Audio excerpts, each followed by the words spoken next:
Just like you'll tell your own child no when it's in their best interest, like no, don't stick your finger into that plug socket. Tell yourself no and call yourself out on your own crap when you know that you're doing something that is ultimately going to damage yourself. Loving this clean bedroom. It's really clean. It's really clean, yeah. I often put myself second and I make excuses for people when they hurt me.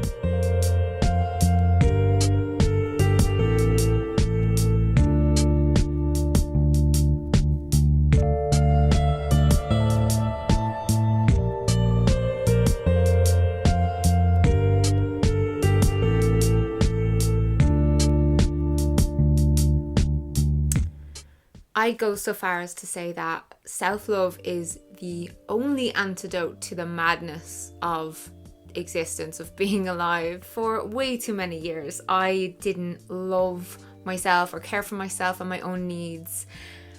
And as a result, I caused a lot of unnecessary suffering for me, but also for everyone around me. The girl learned a lot during her 20s, and to celebrate how transformative that decade was for me, I've been pulling together a bunch of knowledge and things for this series, Habits I Formed in My 20s. All the other episodes so far are linked down below, but today's one is a biggie because my God, do we need self-care right now. This is a 2020 must film, but I can't afford expensive massages. I don't have time for long bubble baths. I hear you thinking all these things, but that's not what we're here to talk about. Self-care is defined as the practice of taking an active role in protecting one's own well-being and happiness, in particular during periods of stress.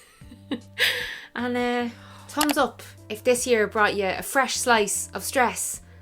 Look how many there are. You're not alone. But yeah, one scroll through Instagram might leave you thinking that self-care, this massively important concept that has been reduced to a hashtag or a meme, is just pizza and a face mask on the couch and a complete absence of responsibility, and an insinuation that the only you that exists is current you. And yeah, sometimes we get so burned out from day-to-day living that in order to find a sense of balance, we need to just exist through an evening. But if you're feeling uncomfortable about how much vegging out you're doing, that is your gut, your intuition trying to guide you in a different direction, and you have to learn to listen to that. Self-care is so much more important than I think a lot of people really understand. It's not just caring about you right now, you right there watching this video. It's caring about tomorrow you, and next week you, and next year you, and maybe next decade you, in order to make your life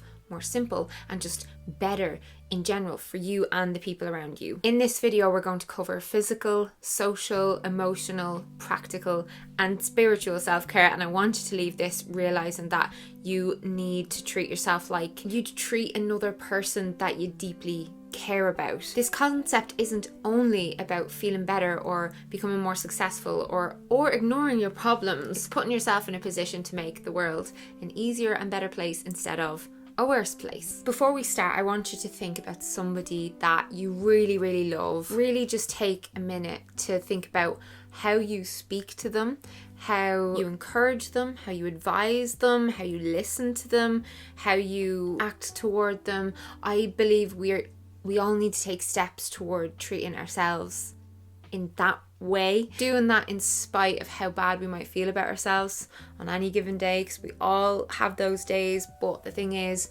we all have intrinsic value whether we believe it or not. I think it's more common to think that we don't, because especially when we're younger, we are trying to come to terms with the knowledge of all of our failings and our flaws and our embarrassing things about ourselves, our weaknesses and our limitations. And we're humans, we're foolish, we're stupid. And I think it's easy for us to think that no one is as bad as us, so we don't deserve looking after.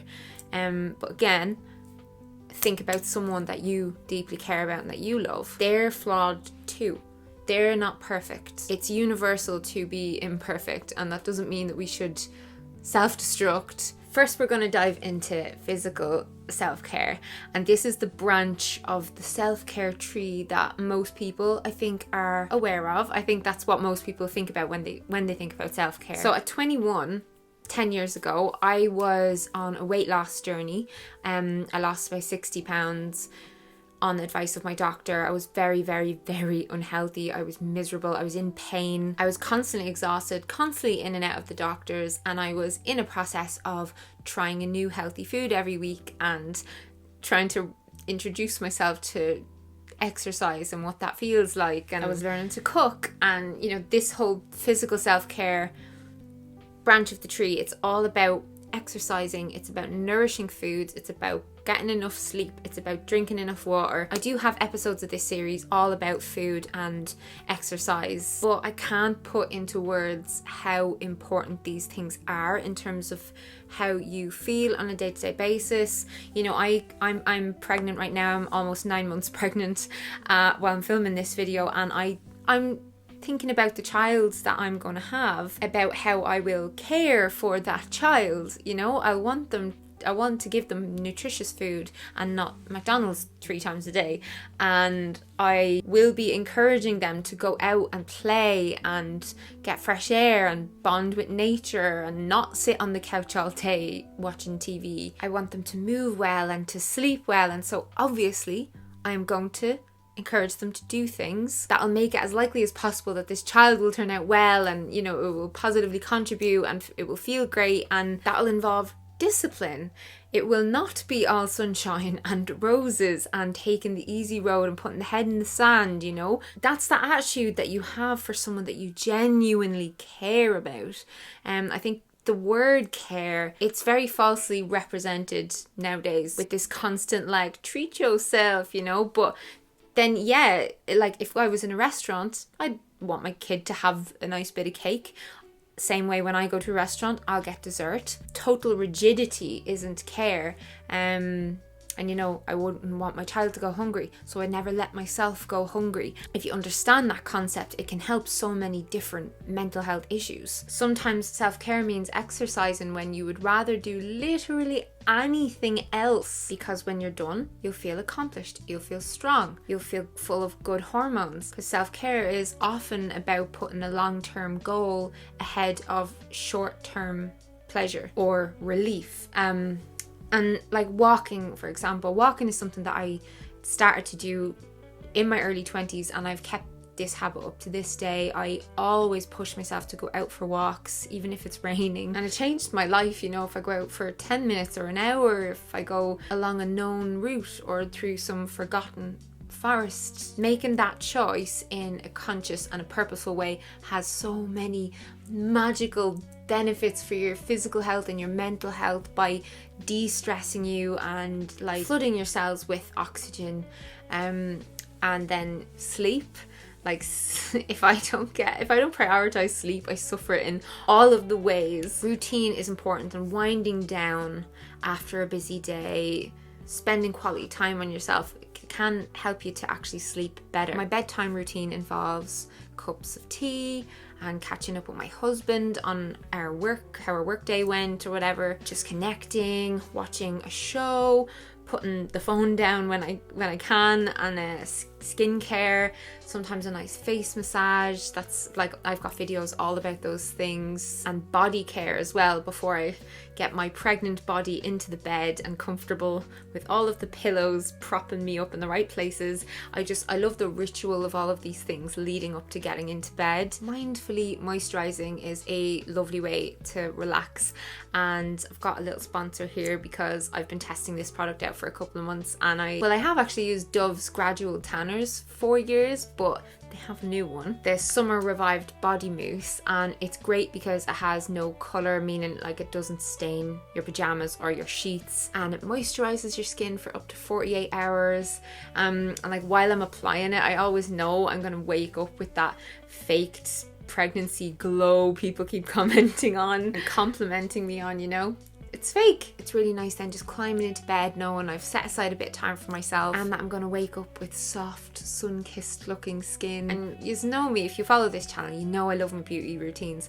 And I have a hair appointment booked in for next week. I have a mani-pedi booked in. Even just putting on a lick of makeup, you know, it just gives me that feeling of I'm taking this time for me. I don't think that side of self-care should be underestimated just because it's the most talked about part of all. But we can't forget about all of the rest of it because it's such a big concept. I can't. Social self-care involves activities that deepen your relationships with all of the people that are in your life, right? It is immensely important for me and my well-being. It's really good to know here too if you're an extrovert or you're an introvert or you're somewhere in between. There's loads of quizzes and tests you can do online to find that out. And I myself, I'm an extrovert, which means that I am energized by being around other people, and because I know that about myself, I always make sure that I schedule in time for like family dinners or breakfasts, walks with my friends so we can really talk, or long Skype calls, visits to local extended family, anything really that is possible right now with COVID.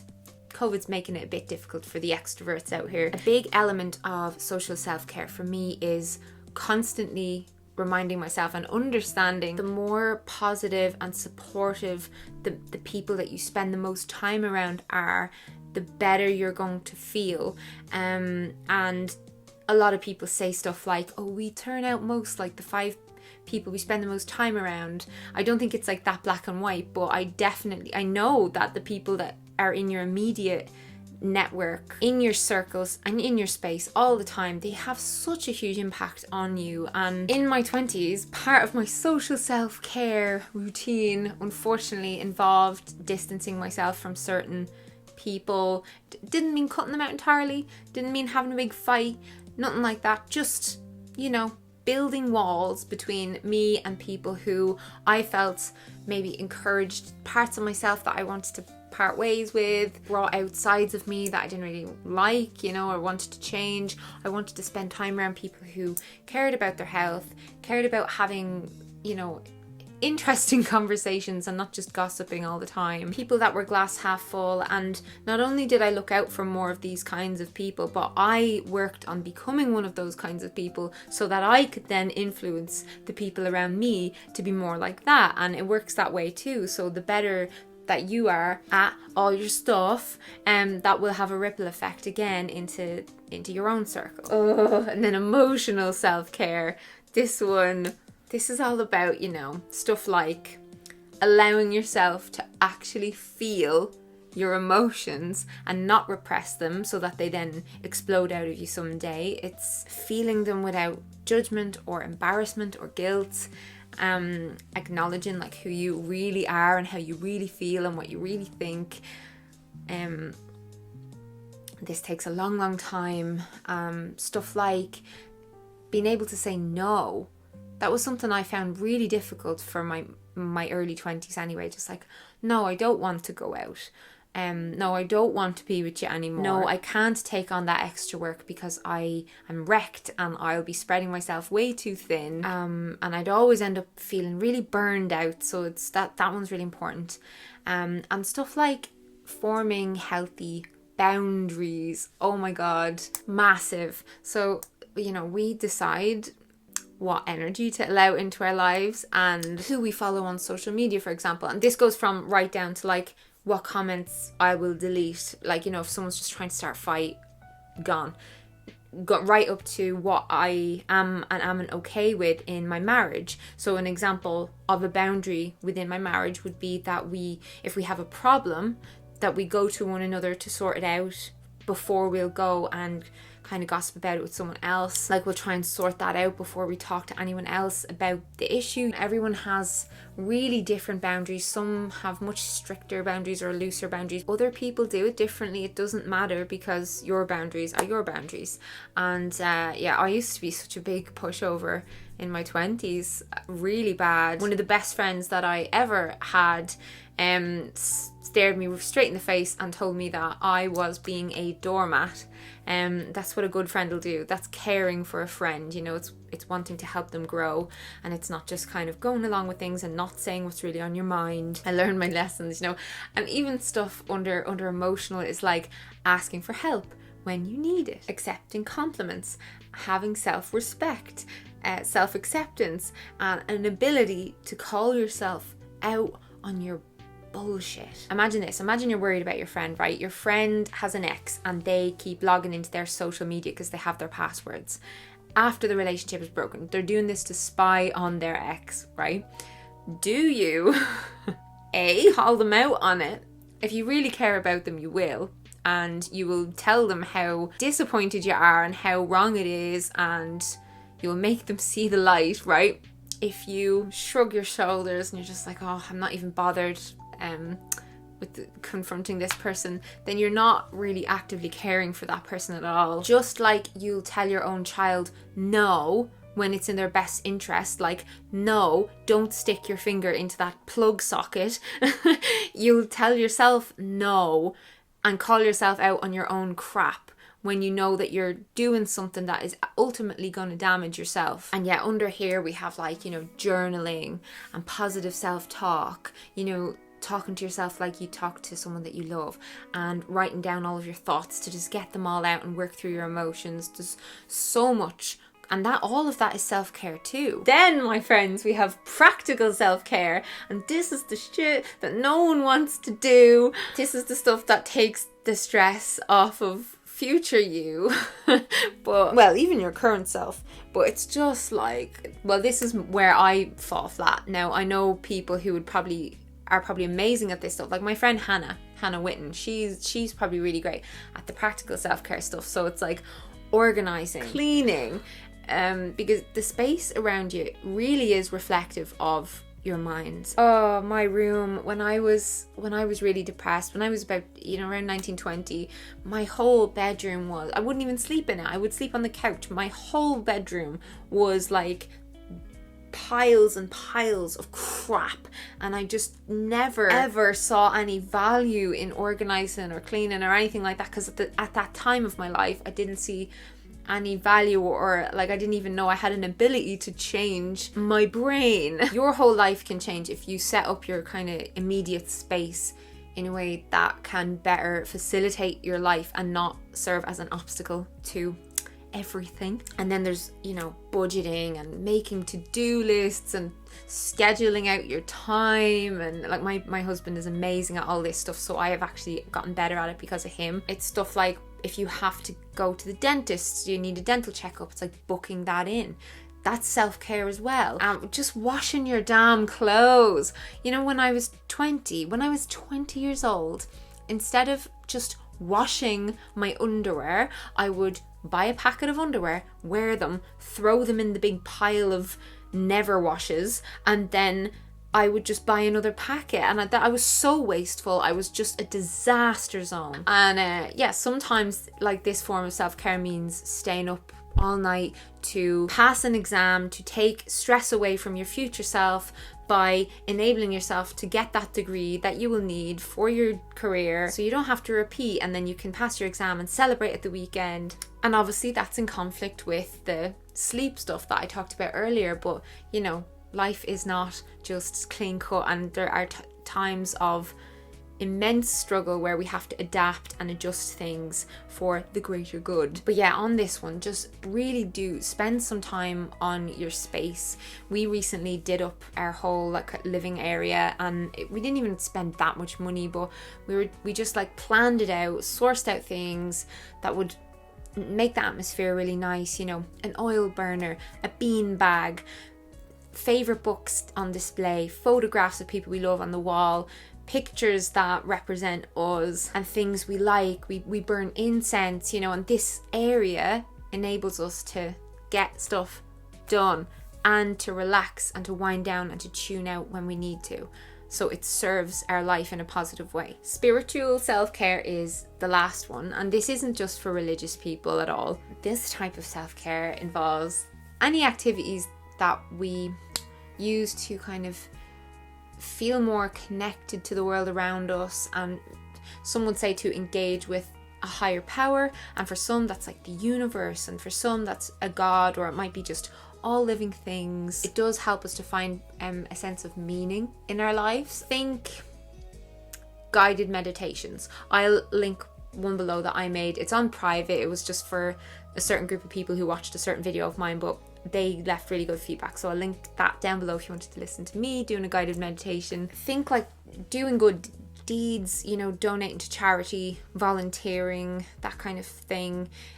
Doing stuff for other people, just being selfless. It brings so much goodness into your little chest cavity area. Reading and learning, maybe about psychology, or maybe just listening to great minds, great thinkers. Maybe it is reading a religious book, depending on who you are. So expanding your understanding of the world, listening to different viewpoints, you know, and then practicing active gratitude. That's something I never stop banging on about. I spend so much time every day being grateful for every single little thing that I can. One thing you can start doing right now is random acts of kindness. You probably feel the same, and comment if you do, but there's no better feeling that you ever get in this world than when you do something for someone in need, and like just like you're on your own, say, and you're not putting it on social media. You're just, you know, you buy some food for a homeless person or give them some money, doing things like that just to be kind. And when you give to others, you actually end up building yourself as well. It's like a weird universal law that's just incredible, and we all need to do that kind of stuff more often. Even little things like just reaching out to someone on social media and giving them a compliment, or, you know, if you know someone's going through a hard time, give them a call. Or, well, no, I know people don't really call each other nowadays, but like reach out to them, see if they want to have a call, see if they want to meet up, and just listen to them. Like, let them just vent about everything, and just be there. You don't have to solve it. You don't have to offer up the world's best advice. You can just listen. And if you build this into your life, and you watch how much meaning comes into your life, it's very hard to care about self-care at all if you don't have any sense of meaning or anything like that. But yeah, obviously self-care is a very big, very deep, very complex subject thing, but it's vital that you do this stuff and you do it forever. It's not temporary. You're not going on a 28-day diet. This is the rest of your life, and it all becomes a lot easier because it becomes habit if you just do it and just start somewhere. Pick one of these. Pick anything I said in this video and do it. You are important. You have a lot of potential in you, and when you make decisions, bad decisions, you might notice that things around you get worse. And that's the case for me. That is the case for everybody, because we have a ripple effect on everything and everyone around us. We have a lot of power. This is why I gave up drinking, for example, last year, because of that negative effect it was having. So know that what you do really does matter. And I know some people get stuck in this loop of telling themselves they don't matter, and that they're crap, and that they're this and that they're that, like this negative self-talk stuff. You do matter, and everything you do and think and say has an impact on something or someone somewhere.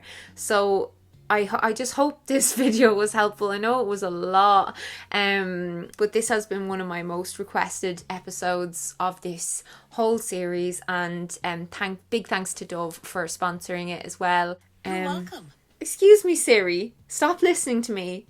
What was that? Make sure you thumbs this video up if you enjoyed it, and I will see you again in another video very soon. Make sure you subscribe if you're not already subscribed, and yeah, I'll go leave yous to absorb. You might have to watch this a second time or a third.